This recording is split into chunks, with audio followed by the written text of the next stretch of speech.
kind of stuff the board, but day 25, we're gonna be doing integrals. Day 2, we've already talked about how to take an integral, mostly using the opposite of the power rule. We talked about plus c and making sure that we always add that plus c on the end. Day 25, SL, still doing 5.5, that looks like an S. We've got integrals 2.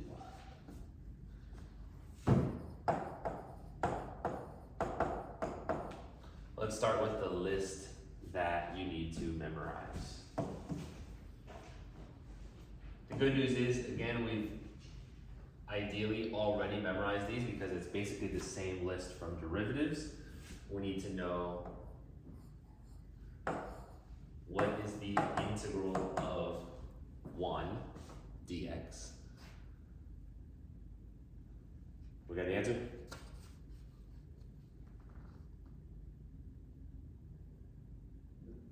It's just x.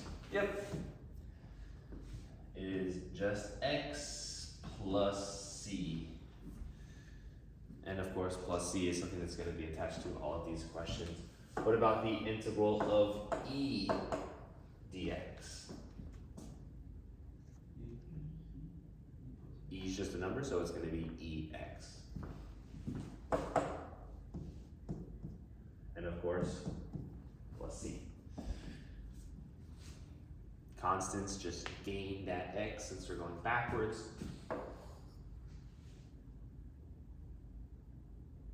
What is the integral of x dx? This is just our power rule. Add 1 to the exponent, making it 2, and divide by that number, and so it would be 1/2 x squared plus c. Again, always a good strategy when we're doing these regular power rules to just take the derivative, the 2 comes out front, it crosses off with the 1/2, we move on. Nice job. What about the integral of 1 divided by x dx? Now if we rewrite this as the integral of x negative 1 dx, and then we add 1, which makes 0, and then we divide by 0, you can't divide by 0. So this doesn't really work. We need to just know the shortcut. I think I heard somebody say it. It is the natural log of x plus c.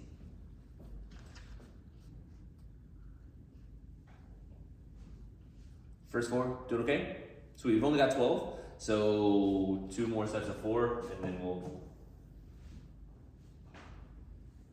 get into the new stuff today. We've got, what about the integral of e to the x dx? Of course, we can do this one quickly. It's e to the x plus c.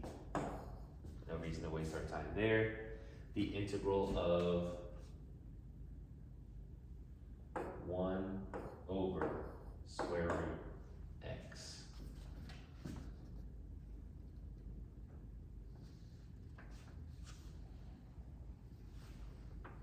Now, technically for the memorize, quiz, I could really ask you any of these with a square root, even just the one with the plain square root. They're very similar, and the 1 over x, the 1 over square root of x is kind of like the harder version. Let me make sure I put a dx on these. Now for this one, if we think of it as a negative 1/2 power, that would make things much easier. Then I would want to add 1 to negative 1/2, which would make it positive 1/2. And then I would want to divide by positive 1/2. And when you divide by a fraction, you keep change flip, and you're dividing by 1/2 ends up being a 2. So what we have here is 2 square root x plus c. again, if you're ever not sure about that, just take the derivative and see what you get. It's a 1/2. You have to put that 1/2 out front. It crosses out with the 2, and then you kind of morph that way. So honestly, I didn't plan to list this one, but we may as well. If it's a 1/2 and you add 1, that gives you 3/2. And then when you divide by 3/2, it's gonna kind of flip upside down, and it's gonna become 2/3 x to the 3/2. And there's a couple different ways that you could write x to the 3/2. One way is to write it as x square root x, but if you're ever not sure, you can always take the derivative and work your way back to get there.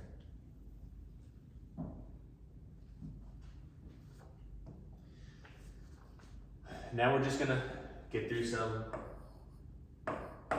trig functions.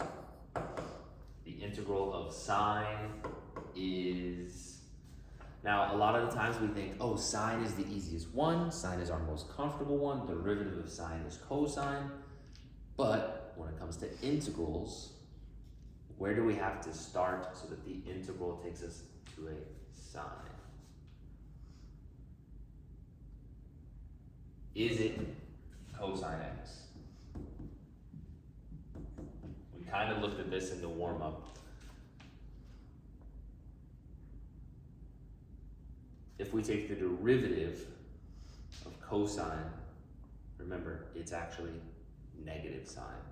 And so the integral of sine, it has to come from a negative cosine.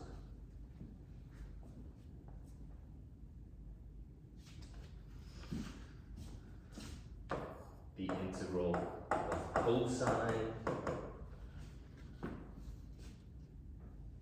this one is actually pretty easy. The integral of cosine is just a plain sine.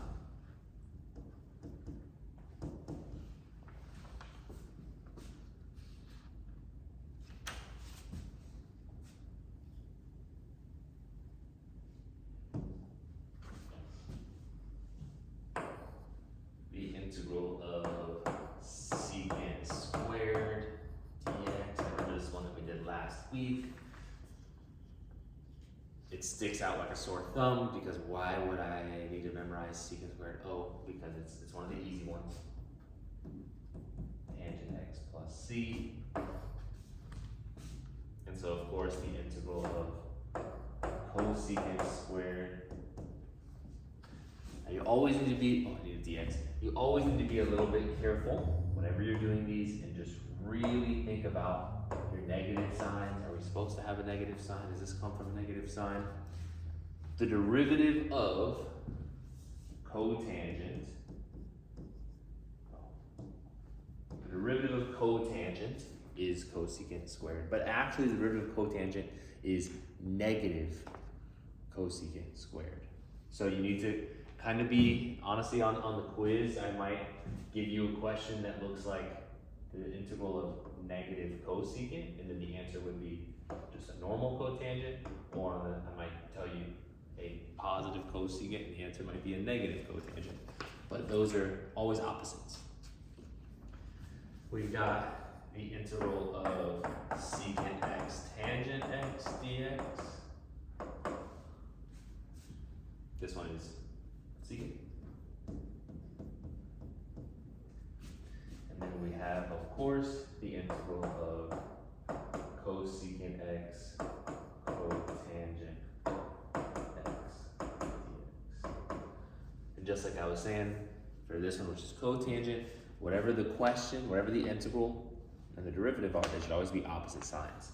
And so if we start this one out with a positive, then this one should be negative cosecant x plus c.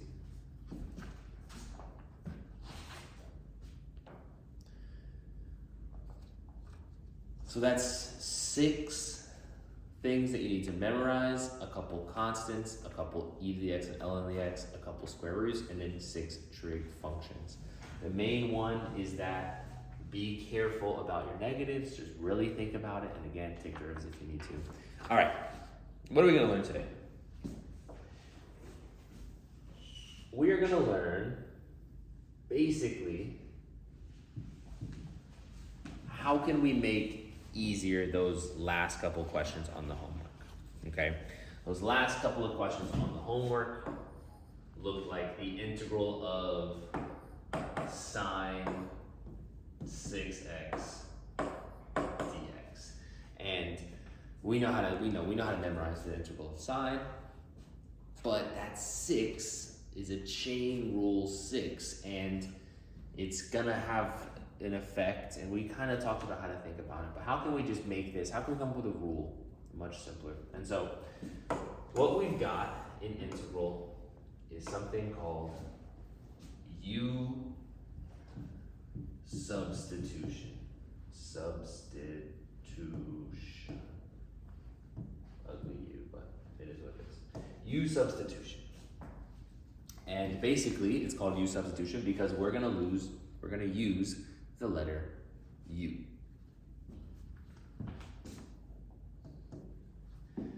Now, our goal with U-Substitution is that we are gonna choose the U to be whatever that chain rule issue is.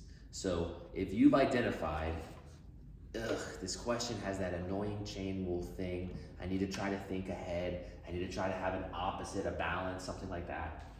Whatever that interior thing is, you're gonna choose it as U. And you wanna make sure you choose that entire piece. Okay, so we'll look at some examples without a more, but for this question, it's pretty obvious. We're gonna choose that 6x is our U. So, choose, we're gonna write it like this, U equals 6x. And the advantage there is that when we rewrite this, we can write it as, swap out the 6x for a U. And now, it doesn't look like it has any more issues. Now, you can't just delete the 6, right? I mean, so here's the other part of that. We're gonna come up with U, and then we're gonna take the derivative of this U. Again, that's what we're doing is we're thinking about, okay, what would be the derivative of that U that we need to balance out? So when we take the derivative of this U, the way that looks is du dx. That's just like our dy dx, because we're taking our derivative, thinking about x's. The derivative of 6x is 6. It's always gonna be a very easy derivative. You don't need to worry about scary product rule or quotient rules or anything like that. It's just gonna be a nice power rule. You're gonna be all right. And then from here, we can multiply this dx to the other side, times dx, times dx,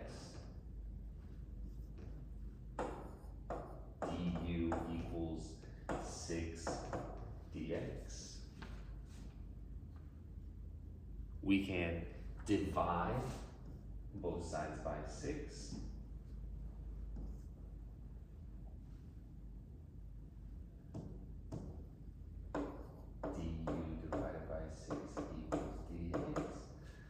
And the reason that we've done all of that is because there is a dx here on our question. And we've swapped out the x for a u, but if we have still the dx there, now we have two letters that don't agree. So what we do is we pick our u, we take the derivative, and then we solve for dx, which is what we solve for dx here. Then we can do a substitution and trade out that dx for a du over 6. Now, I'll tell you the truth, and you guys are IB kids, so normally, as a teacher, I wouldn't tell you the truth until a couple more questions. What's going on here is, as soon as you figure out it's a 6, most kids don't have to do any of this process, right? Because this is more or less a whole bunch of Algebra 1 for what? What you really need to know is that the du and this 6, and that 6 needs to be a divided by 6, okay? Now that we get this far, Now we can take our integral, and it should be a nice integral where we don't need to worry about the 6x because there's no more chain rule. And this 6 is just a regular old constant 6, okay? So another way that we could think about this 6 would be like this. And that 1/6 is not really scaring us much at all either. And in fact, because this 1/6, which is coming from there, doesn't change our integral at all, it doesn't impact our integral, it doesn't change our rules at all. A lot of times, we can just move it in front of the integral. Oh my God, I have no idea what I've just done there. Oh, we're back. We can just move it in front of the integral. And that way it's just way out of the way. And our question looks much nicer. Now for this question, I'm not necessarily thinking that we need to do that. But of course, as we continue to get harder and harder, sometimes we'll be taking those constants and just get them out of the way. Just put them out front. So, what is the integral of sine of u? Which is the same as sine of x. We're just using u to make it a little bit simpler. What's the integral of just a regular old sine? We want to say it's cosine, but actually it's negative cosine. So we're going to have, there's our 1/6, right? Didn't change, didn't go anywhere. 1/6. We've got negative cosine u. And then of course when we do the integral, the du, goes away. We end up with our plus c as always. And when you finish the question, if you start with x's, you can't just finish in this fairyland world of u's that you've created. You need to go back and get the u back into the question. Okay, so you can never finish with a u because you remember you created the u, you picked the u, and so it needs to go back where it was. So if we put the u back, which was 6x, we get 1/6 negative cosine. I'll put the negative in front of the 1/6 cosine 6x plus c. Now again, this was a question that was relatively simple, and in fact it was one not much different than one you were assigned for homework. It was one that if your life depended on it, you could solve this without U-substitution, just by thinking, just by doing a little bit of brain math and making sure things worked, by doing derivatives and double checking. And so before we move on, let's do a derivative and double check, make sure everything's good. When we take the derivative, the coefficients aren't really going to bother us. We're just going to think about cosine. The derivative of cosine is negative sine, okay? Well, negative sine, and we already have a negative, is going to make a positive sine. We have that 1/6, 6x. When we take the derivative of c, it's going to go away. And then chain rule, the 6, is going to have to be generated and pop out front. And exactly like we wanted, the 6 and the 1/6 are opposites. And we get all the way back to the perfect sine of 6x. Okay.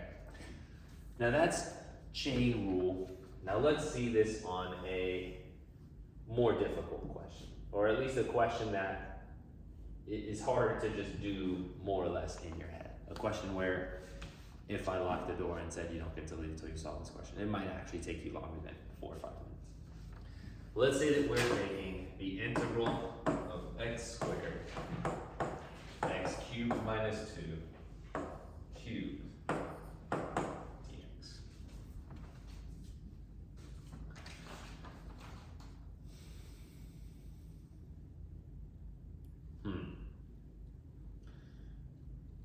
This is all of a sudden a big step up. All of a sudden we have binomials that have an exponent and it's also multiplied. It makes me think of chain rule. It makes me think of product rule. And remember, product rule is scary. Like, we do not like product rule when it comes to integrals. And so for this question, like, product rule is out. We cannot be thinking about that. Power rule, we're gonna have an immense amount of work if we want to do power rule. We're gonna have to take these binomials and cube it, which means we either have to do binomial expansion or do a whole lot of cubing, one way or the other. It's gonna take a lot of work, and we're gonna have, boom, a ton of terms. After we have all those terms, we're then also gonna have to multiply all of them by x squared, and then after we do all of that, it's gonna be a lot of work, we're gonna have to take our power rule of all the little terms. Not only that, once we get all of that, it's gonna be in the expanded form, which might be in the uglier, longer form. Maybe it's factorable, maybe it looks nicer. So how can we handle this better? Well, we're learning about U-substitution. So guess what? We're gonna learn about U-substitution. Anytime that you think, looks like a chain rule, looks like inside of a function is also another function, U-substitution.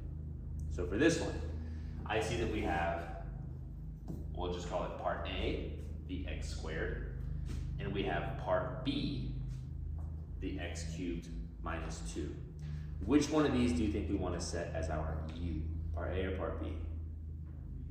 Part B, right? Because part B is where that chain rule is going to originate. Also, think, is part A likely to get eliminated when we consider the derivative of B?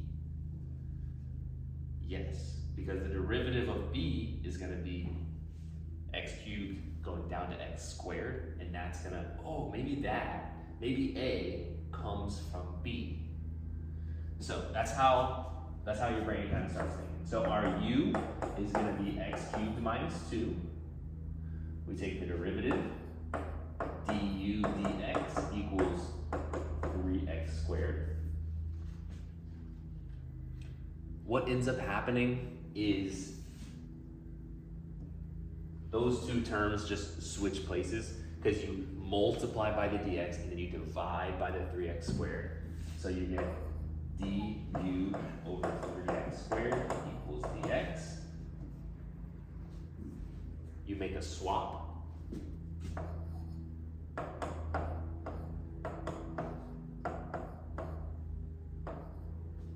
Dx, we decided, is du divided by 3x squared.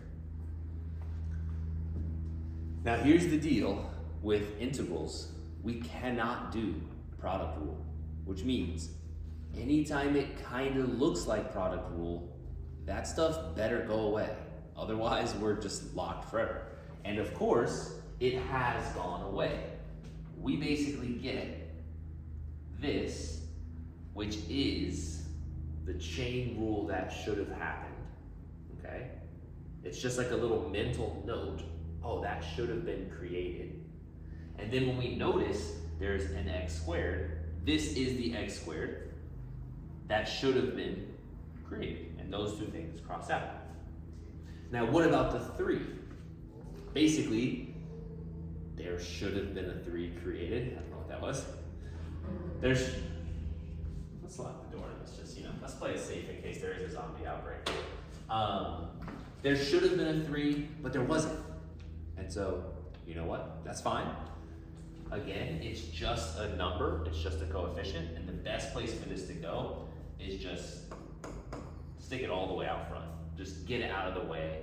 Now, this looks confusing because I have it written twice, so maybe I'll just cross this one out because I don't want you to think there's 2 of them. But now, doing all this rewriting, don't forget that we can also swap out all of this in here for a nice U.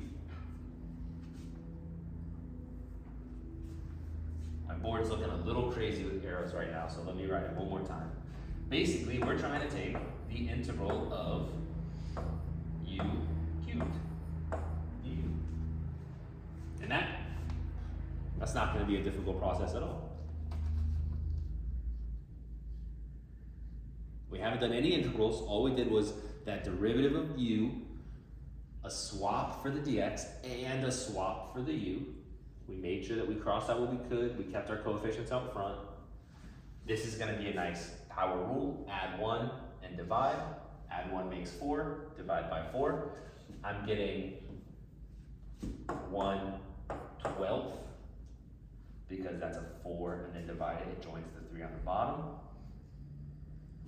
I'm getting, I guess I can just write this, u power 4 plus c.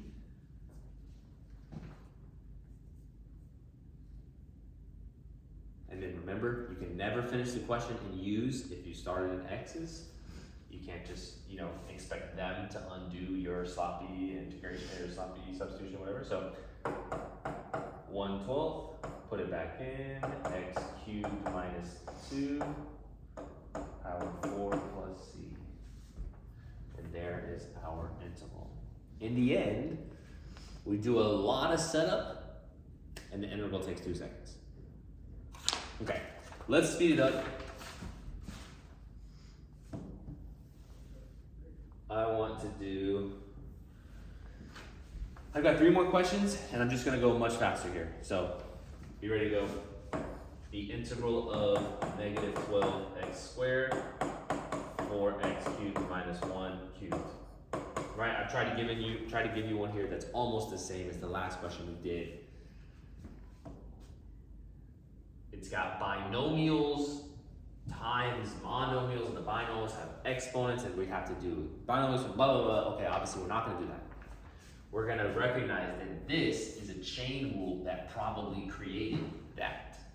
So, we're gonna go with u equals, make sure that you grab the whole inside. Don't ever grab like just the 4x cubed and leave the 1 there. Grab all of it because the 1 is just gonna delete. So who cares? Let's grab that and let it delete itself. 4x cubed minus 1 du is gonna be 12x squared. The 1's gonna go away.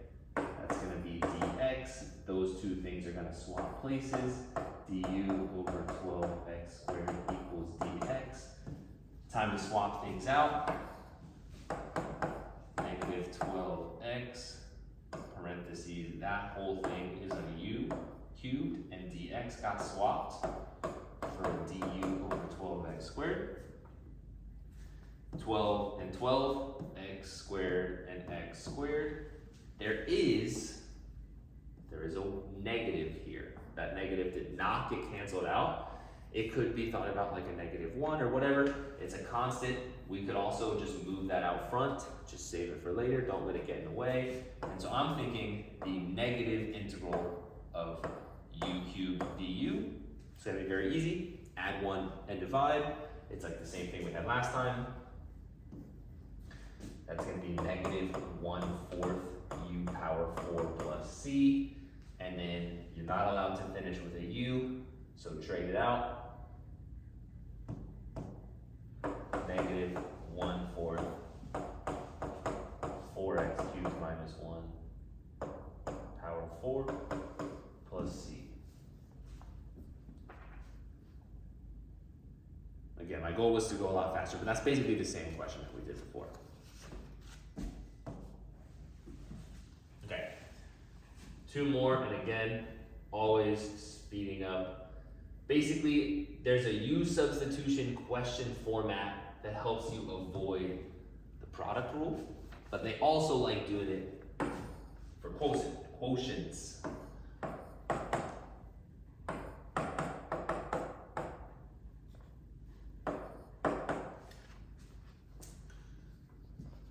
These two things, they don't really simplify. It's divided, it's quotient rule, what the heck, how are we supposed to do this?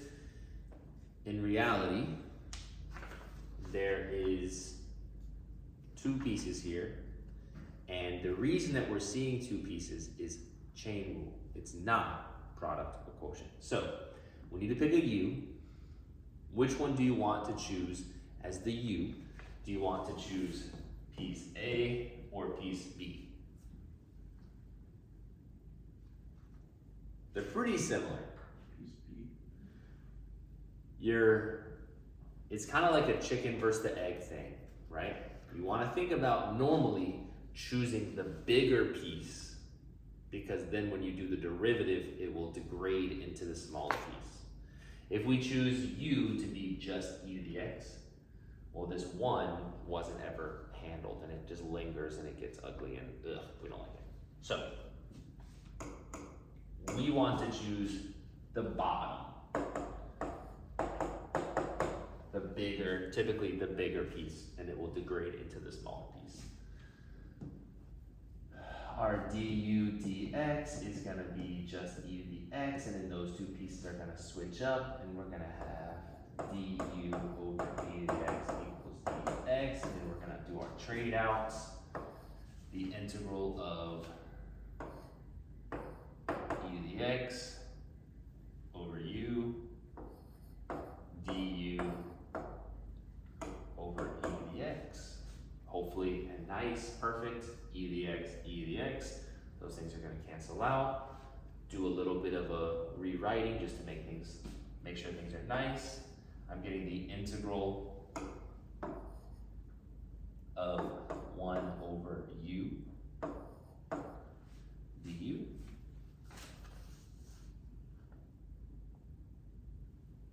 Now, what is the integral of 1 over u? Or the integral of 1 over x? Natural log. The integral would be natural log u plus c.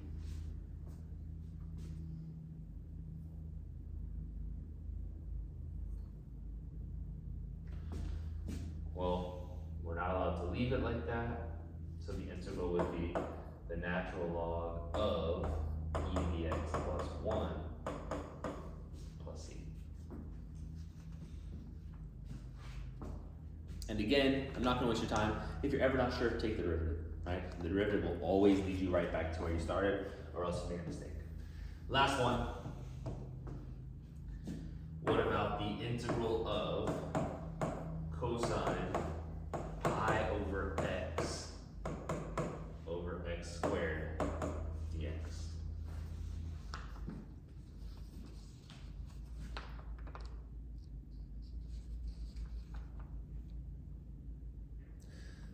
All right, so for these questions, I really like these questions. They make sense, they follow all the rules, but they're just a little bit counterintuitive. If you're pretending to pay attention, if you're doing this while you're watching TikTok, it will feel really tough. The reality is it still follows the rules.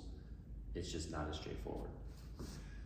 We have a bunch of pieces here, pieces within pieces, pieces divided by pieces. We cannot use quotient rule. The problem is being created by a chain rule.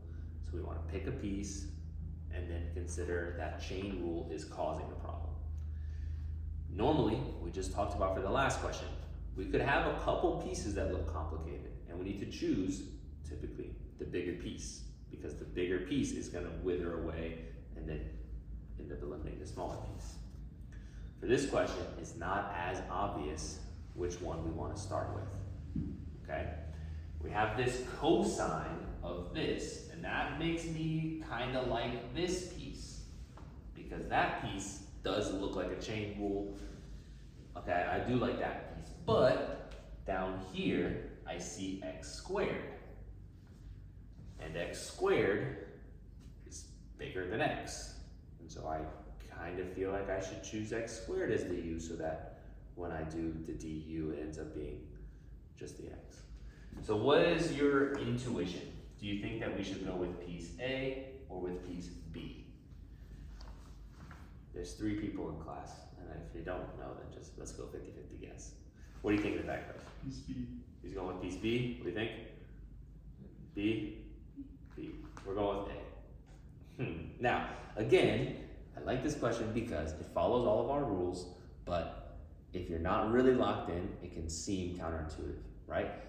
Again, I think I like B because it's got that x squared, and that squared might go down. But here's what is actually going on. This A is not an x, it's a 1 over x. And if we start with u equals pi over x, or pi x to the negative 1, when you take the derivative of this, again, you're going to subtract 1, move that number out front. The du is going to be negative pi x to the negative 2. And that is where that 2 is coming from. Because when you have negative exponents or things on the bottom, they actually grow in size with derivative, opposite of our typical intuition. So,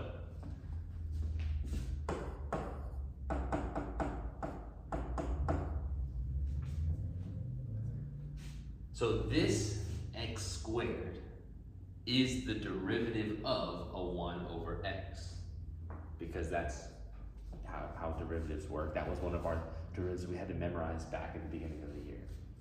So, I guess I should put a dx here. We set it as pi over x.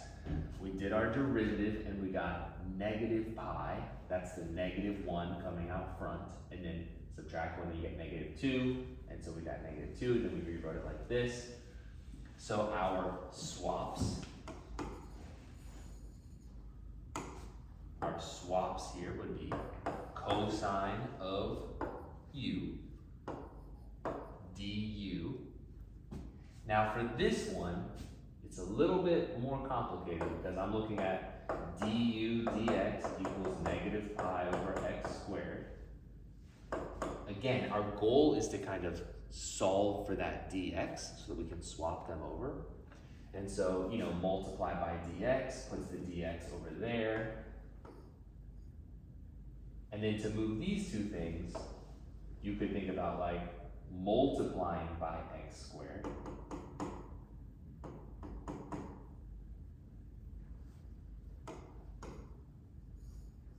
And then dividing by negative pi.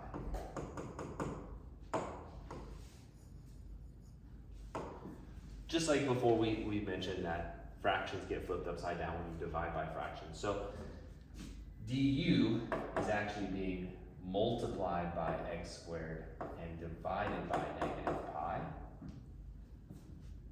So this is our cosine of u. That's been traded out. Our dx has been traded out. But we still have this big divided by x squared. And that is where the x squared was the chain rule that showed up, that got deleted. Now this negative pi is the thing that we didn't account for, is the thing that didn't have any opposites. It's just a constant. We can just, let's do a better job. Let's just rewrite it. Negative pi integral of cosine of du. We've been doing the integral of cosine all day. It feels like, it seems like it should be sine, but the derivative of cosine, okay, it is just sine. Negative pi sine u plus c. Substitute all that stuff back in. Negative pi sine of pi over x plus c.